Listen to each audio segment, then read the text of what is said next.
Ang ganda ng kuko ni client mga kanels. Ang ginagawa ko dito ay nagtatanggal na ako ng dry skin. Pag nagtatanggal tayo ng dry skin mga kanels, kailangan ay dahan-dahan para hindi natin masira ang kuko ni client.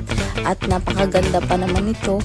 At kung nagustuhan mo yung video ko, please follow and share and paki-like naman for more video. Thank you guys and God bless all!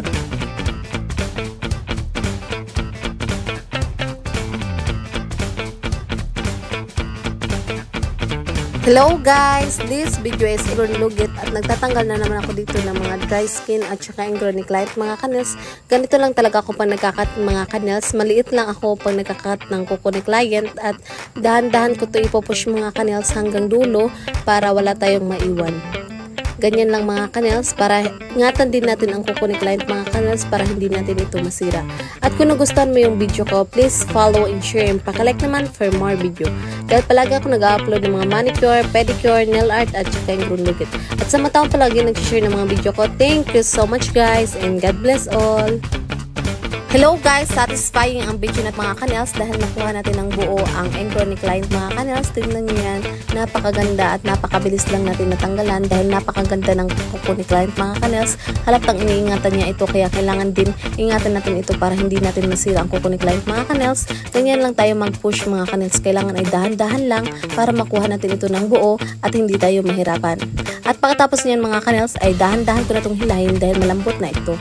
At tignan nyo mga kanels, diba? Sobrang satisfying nakuha natin siya ng buo. At kung nagustuhan mo yung video ko, please follow and share. Paki-like naman for more video. Thank you guys and God bless all!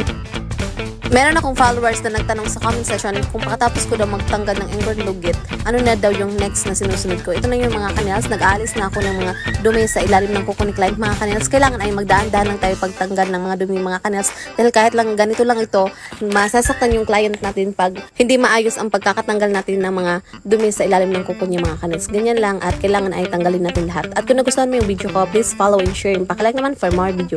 Thank you guys and God bless all!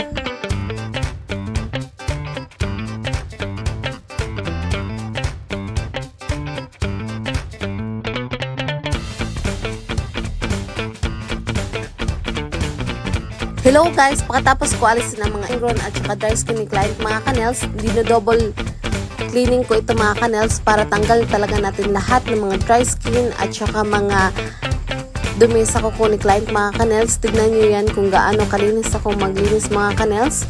Kailangan talaga ganito mga kanels para napakaganda ng kuko ni client at masasatisfying si client sa ating paglilinis dahil napakalinis ng kanyang kuko mga kanels.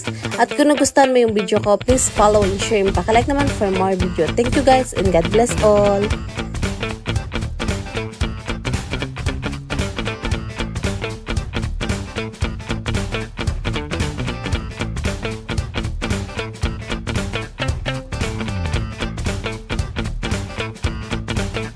Hello guys! Napakaganda at napaka-healthy ng kuko ni client mga kanels. Mahaba ito kaya tinatanong ko lang si client kung hanggang saan niya lang ito gusto paputulan at dyan lang ang gusto niya kaya sinunod ko siya mga kanels. At kung nagustuhan mo yung video ko, please follow and share and paki-like naman for more video. Thank you guys and God bless all!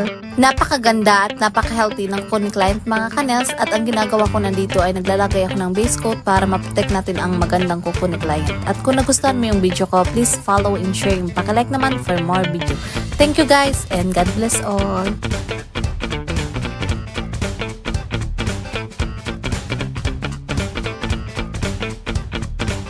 Hello guys! Napakaganda ng kuko ni client mga kanels at napaka-healthy pa nito. Sana all diba mga kanels? Ganito rin ba kaganda ang mga kuko nyo? Dahil ako napakapangit ng kuko ko mga kanels.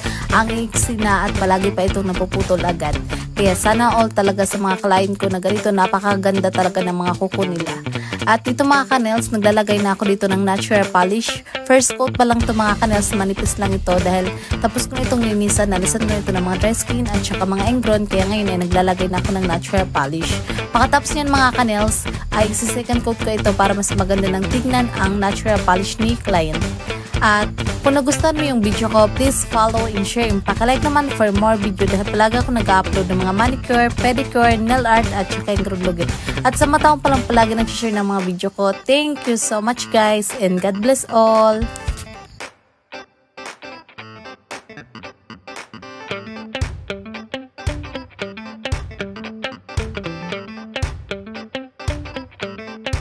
Napakaganda ng kuko ni client mga kanels at bagay rin yung color na napili niya, mas lalong gumanda ang kanyang paa. At ganito lang ako maglagay ng natural polish mga kanels, dahan-dahan lang tayo at kung meron naman tayong kalat mga kanels, okay lang yan, tanggalin lang natin agad para hindi ito masyadong kumalat. At kung nagustuhan mo yung video ko, please follow and share, and paka-like naman for more video. Thank you guys and God bless all!